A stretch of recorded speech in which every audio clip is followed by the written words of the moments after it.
우리가 이제 그 창세기에 족보 이야기가 나오고 있습니다. 근데 우리가 구약에도 족보 이야기가 나오죠. 이제 가인의 족보가 나오고 셋의 족보가 나오고 또 이제 우리가 저번 계속 보았던 이 노아의 족보, 또 이제 그 셈의 족보, 또 이제 아브라함의 족보 이렇게 나오는데요. 신약에서는 우리가 마태복음 1장을 보시면 아브라함과 다윗 왕과 예수 그리스도의 계보라 이렇게 시작하고 있습니다. 그럼 왜 이 족보가 왜 중요할까요? 왜 족보가 이렇게 계속 기록이 돼 있을까요?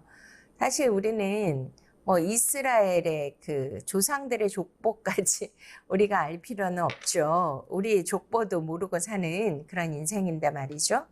근데 성경 전체를 이렇게 보시면 족보 이야기가 나올 때마다 특이한 점이 있더라고요. 왜냐하면 어떠한 사건의 전개에 있어서 가장 어떤 중요한 역사적인 일들이 일어날 때 또한 전환점을 이제 다시 한번 어떠한 역사가 새로 시작되고 일이 발생할 때마다 이 하나님은 성경에 이렇게 족보를 기록을 해 놓으시는 것을 우리가 알 수가 있습니다. 그래서 이제 구약이 끝나고 새로운 시대가 오는 그런 신약에 예수 그리스도가 하나님이시고 하나님의 아들이시지만 이 땅에 인카네이션 하셔서 이제 인간의 모습으로 오신 그 사건이 바로 족보를 통하여서 그분이 오셨다는 것을 보여주시는 것입니다. 왜냐하면 아무 근본도 없고 줄기도 없고 뿌리도 없고 어디로서부터 왔는지도 모른다면 우리는 과연 신뢰할 수가 있을까요? 특별히 이스라엘 전통과 문화는 굉장히 족보를 귀중하게 소중하게 여깁니다. 우리나라도 유교 사상에 짙어서 집집마다 그런 족보가 있지 않습니까?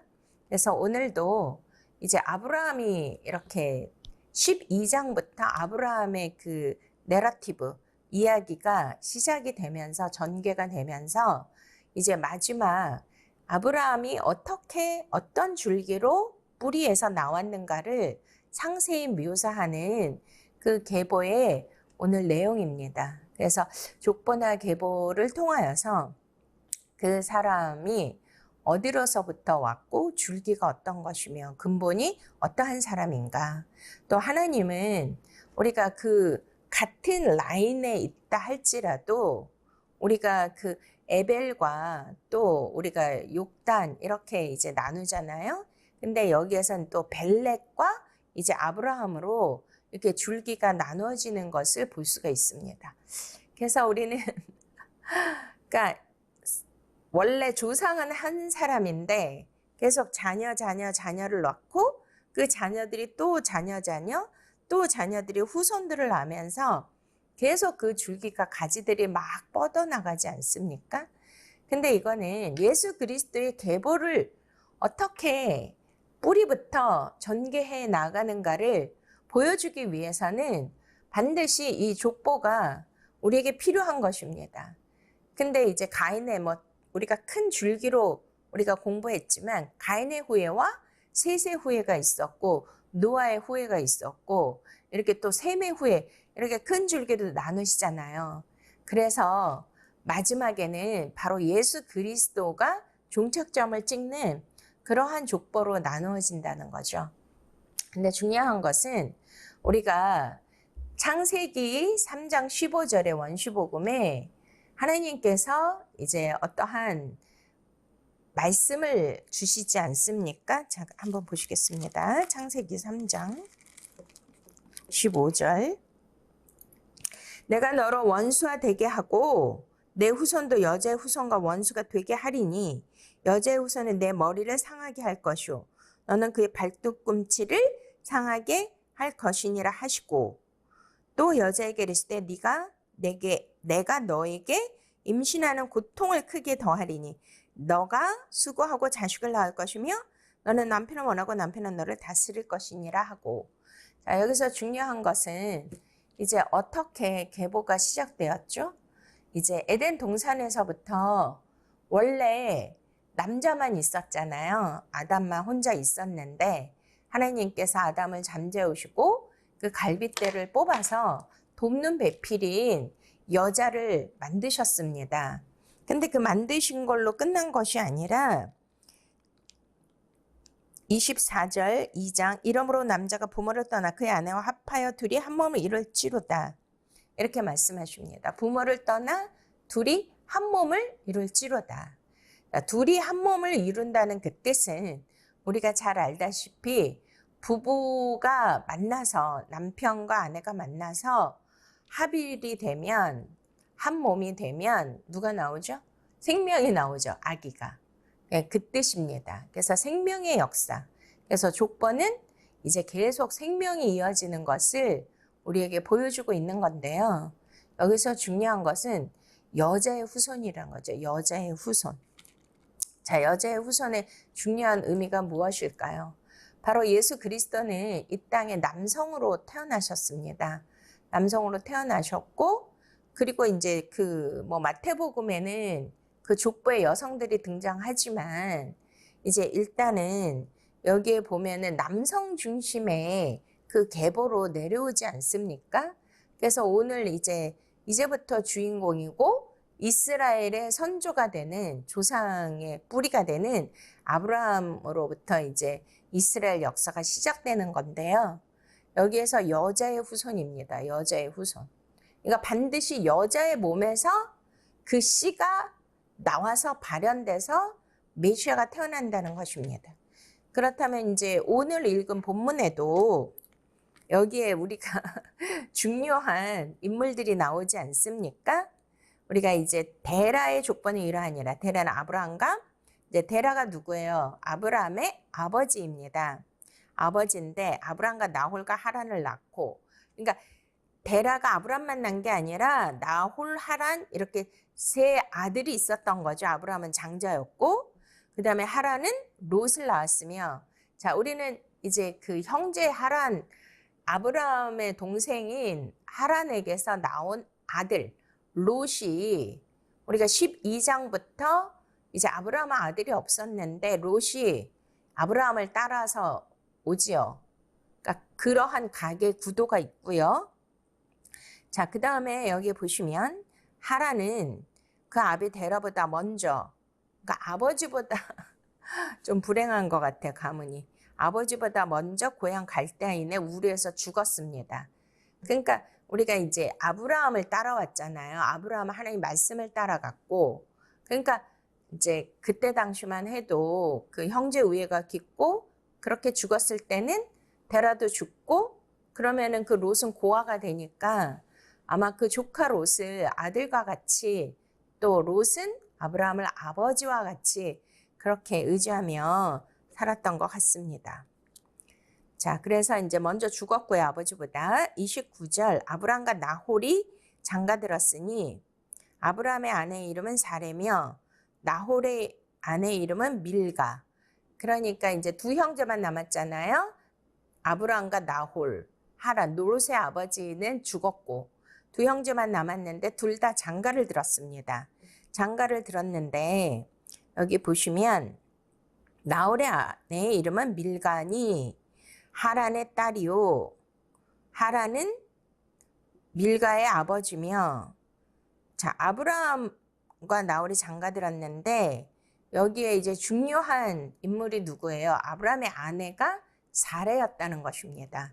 그러면 이제 앞으로 어떠한 말씀이 계속 진행이 될 것이죠? 바로 아브라함과 사레를 통하여 예수 그리스도의 계보가 이어진다는 것을 보여주고 있습니다. 근데 나홀의 아내의 이름은 밀가인데 이게 밀가가 하란의 딸이래잖아요. 자, 그러니까 계보가 어떻게 되는 거죠? 이게 이제 이때만 해도 고대 근동에는 근친상간이 있었잖아요. 근데 하란은 어떻게 됐어요? 데라 아버지보다 먼저 죽었고 아브라함의 이제 동생인데 롯도 나왔고 누구도 나왔다는 거예요. 밀가도 나왔죠. 근데 그 지금 나홀이 누구랑 결혼한 거예요? 그러니까 여기에서 보니까 나홀과 하란을 낳았잖아요. 하란이 동생이잖아요. 그럼 나홀의 남동생이 하란인데 하란이 누구를 낳았어요? 롯과 밀가를 낳았는데 그 조카잖아요. 그럼 조카랑 뭐 했어요? 지금 결혼한 거죠. 그래서 밀간이 하란의 딸이요. 하란은 밀가의 아버지이며 또 이스가의 아버지더라. 자, 그러니까 족보가 좀 이상한데 일단은 이제 조카랑 결혼을 했습니다. 자, 근데 이제 중요한 것은 30절에 사례는 임신하지 못함으로 이제 자식이 없었더라. 자, 다른 이제 형제들은 장가도 들었고 자녀도 낳았지만 맏형인 장자인 아브라함은 장가는 들었는데 또 누가 없어요? 자녀가 없습니다. 그래서 자녀가 없었더라 이렇게 말씀을 기록한 것은 앞으로 전개되는 내용에 있어서 우리는 이미 다 성경을 알고 있기 때문에 답을 알고 있지 않습니까? 이제 사례가 바로 열국의 어머니 사라로 변하고 하나님께서 이제 여종 하가를 취하여서 이스마엘을 낳지만 하나님은 아브라함을 통하여 약속하신 것이 약속의 아들을 낳을 것이다. 그런데 누구를 통하여? 사라를 통하여 약속의 아들인 이삭이 나오게 됩니다. 이제 그 이야기가 바로 예수 그리스도의 구속사이고 또 이제 마리아도 성령으로 잉태를 하셨잖아요. 예수님을 낳을 때. 육적인 남편이 있었지만 약혼자였지만 같이 잠자리를 하지 않았기 때문에 성령으로 잉태를 해서 초자연적으로 이제 예수 그리스도가 태어난 것이고요. 우리가 다 답을 알고 있듯이 분명히 75세 불렀음에도 하나님은 99세 때 나타나시고 또 100세의 아들을 주리라. 그러니까 완전히 이제 아이를 낳을 수 없는 인간의 한계를 뛰어넘는 그 나이. 또 사라는 그 아브라함과 10살 차이거든요. 그러니까 90세 할머니가 또 한 번도 아기를 낳아 본 적이 없는데 처음으로 아들 이삭을 낳은 것입니다. 그래서 이거를 통하여 여자의 후손을 통하여 바로 우리의 구세주이신 예수 그리스도가 탄생하는 것을 이제 족보를 통하여 우리에게 보여주는 것입니다. 자, 여기에 이제 분명히 사라는 임신하지 못함으로 자식이 없었더라. 그러니까 사라의 태는 그러니까 불임 환자인 거죠. 그러니까 여자들마다 다 아기를 낳는 게 아니잖아요. 특히 요즘 현대에는 우리나라 저출산 국가 1위인 거 아시죠? 그러니까 결혼도 안 하고 또 여자들이 결혼을 해서 아이를 갖고 싶은데도 임신이 안 되는 거예요. 왜냐면은 이게 뭐 전자파 뭐 이런 게 너무 많아서 뭐 그렇다는 얘기도 있는데 아무튼 다 불임 환자들이 너무 많아서 뭐 시험관 나기도 하고 뭐 그런 거 많이 하지 않습니까? 그러니까 처음부터 뭐 하지 못했더라? 임신하지 못한 불임 환자였던 거죠. 이상하게 성경에는 불임 환자들이 여러 나오죠. 우리가 이제 뭐 이삭의 아내 리브가도 늦게 아이를 가졌고 또 우리 라헬도 또 아들을 낳고 싶었는데 오랫동안 아이를 못 낳고 또 우리가 잘 아는 그 사무엘의 어머니도 불임 환자였는데 하나님의 은혜로 말미암아 또 사무엘을 낳게 되는 그런 이야기들이 전개되고 있습니다. 그러니까 임신을 하지 못한다. 임신을 하지 못하는데 약속의 아들 이삭을 낳았어요. 그것도 너무나 늦은 나이에. 누가 개입하신 거죠? 하나님의 초자연적인 역사, 성령님의 개입하심으로 말미암아 약속의 아들인 이삭은 바로 예수 그리스도의 표상이 아니겠습니까? 할렐루야. 그래서 여기에 이제 일부러 창세기 저자 모세가 그 모세오경을 쓰셨잖아요. 이제 여기에 이렇게 기록하신 것이죠. 어떤 의미가 있기 때문에. 자, 그리고 이제 31절 데라가 그 아들 아브라함과 하란의 아들인 그의 손자 롯, 그러니까 그의 며느리 아브라함의 아내 사라를 데리고 이제 갈대아인의 우르를 떠나 가나안 땅으로 가고자 하더니 하란에 이르러 거기 거류하였으며 데란 나이가 205세가 돼 하란에서 죽었더라. 자, 이 배경을 왜 설명을 했을까요? 우리가 이제 12장에 들어가기 전에 바로 하나님은 아브라함에게 나타나셔서 큰 민족과 땅을 기업을 약속을 하시죠.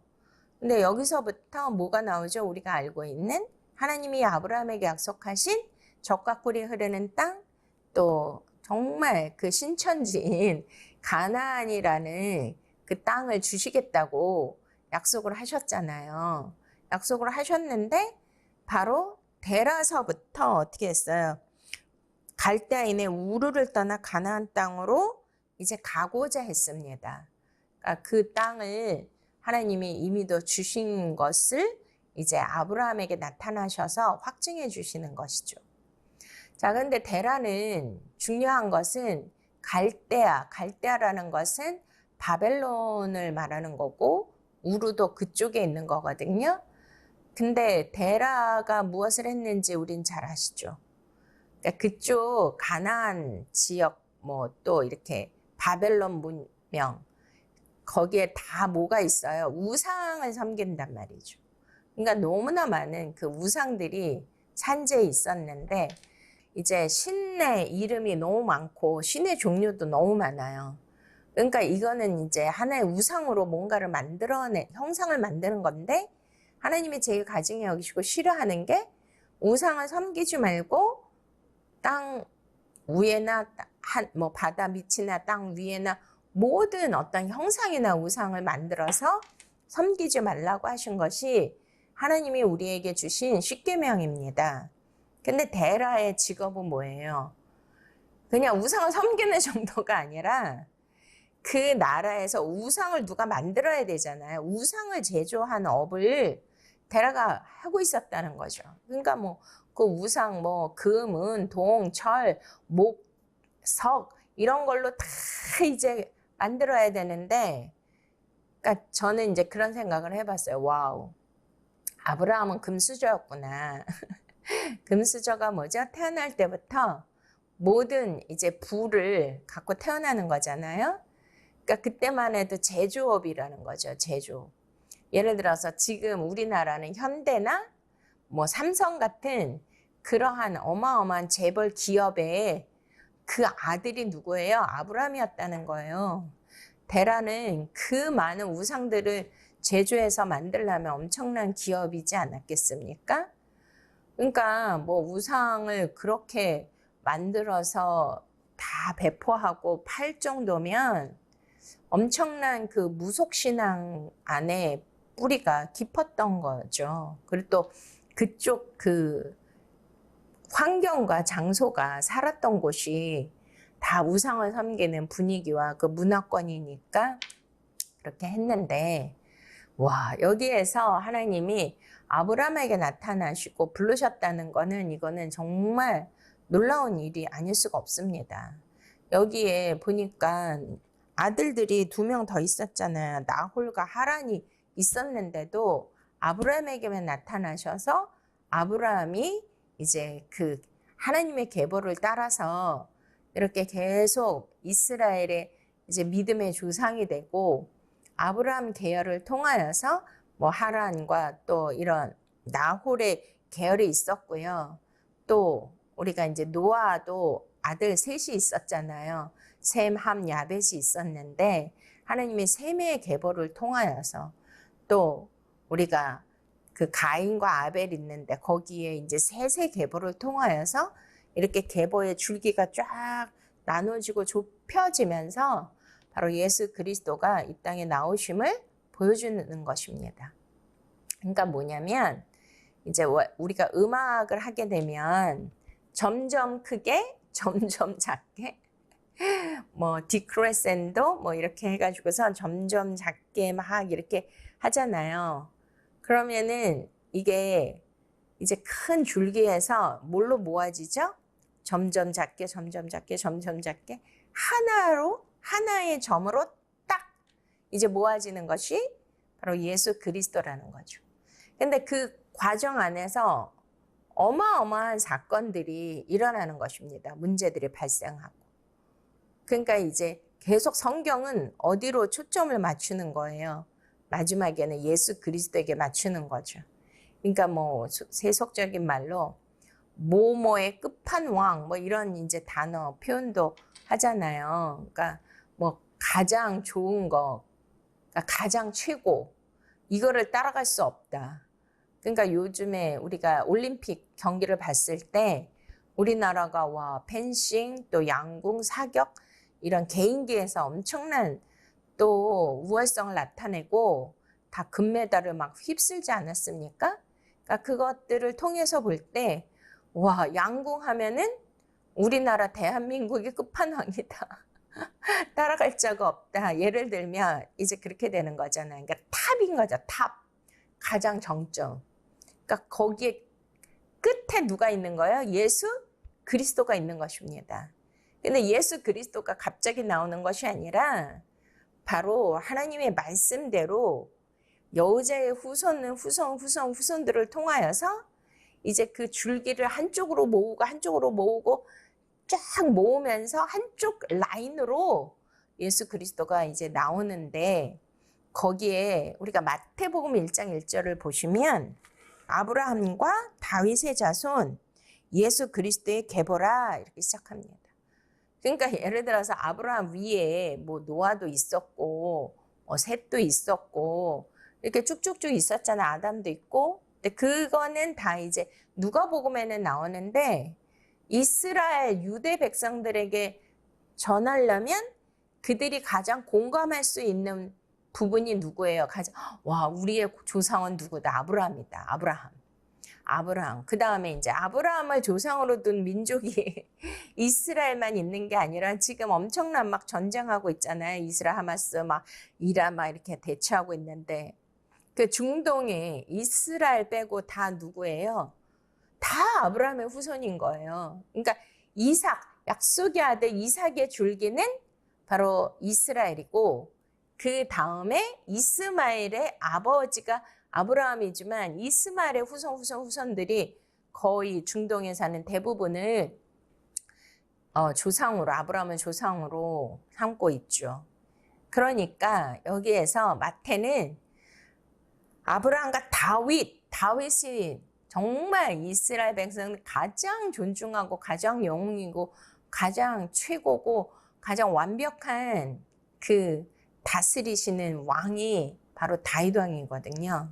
그러니까 예수 그리스도의 계보에 아브라함과 다윗 왕이 등장하는 것은 바로 아브라함의 정통의 그 씨, 가장 뭐 서자가 있고 또 장자가 있고 또 본처의 아들이 있고 이런 게 있듯이 바로 본처인 그래서 사레가 나온 거예요. 사레.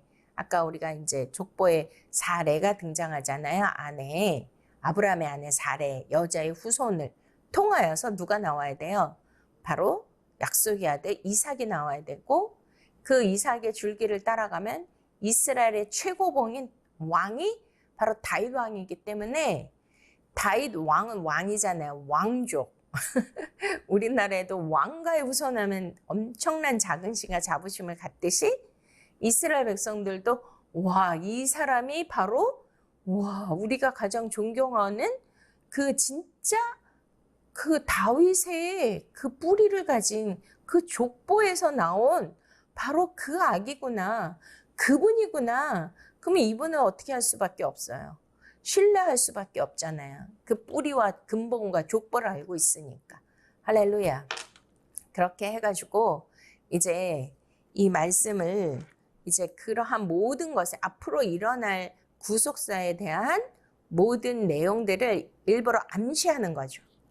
암시가 뭐예요? 요즘 유행하는 게 이제 뭐 TV 드라마나 영화 같은 게 좀 굉장히 이렇게 뭐 반전에 굉장히 까다롭잖아요. 뭐가 어떻게 결말이 날지 예측을 못해요.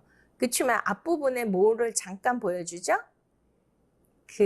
그거를 우리 아들이 가르쳐준데 떡밥이라 그러더라고요. 암시 같은 거를 살짝 보여줘요. 그러니까 그거를 통해서 이 내용들의 스토리가 어떻게 전개될 것인가를 우리는 미루어 짐작할 수가 있는 것입니다.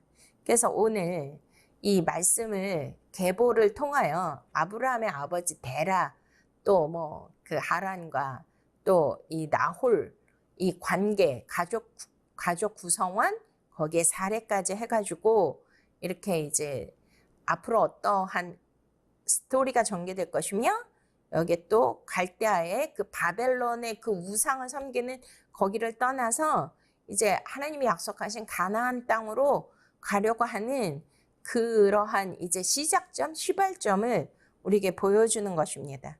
그렇게 해서 드디어 이제 12장이 시작되는 것입니다. 12장이 어마어마한 이제 이스라엘 역사의 그런 처음 시작을 빵빠레를 알리는 그것이기 때문에 그 전에 뭐가 나와야 돼요? 족보가 나오는 거죠. 예수 그리스도가 태어나기 전에 뭐가 나왔어요? 족보가 등장한 것처럼 이 족보는 이러한 놀라운 그런 의미를 포함하고 있는 것입니다. 할렐루야, 주님을 찬양합니다.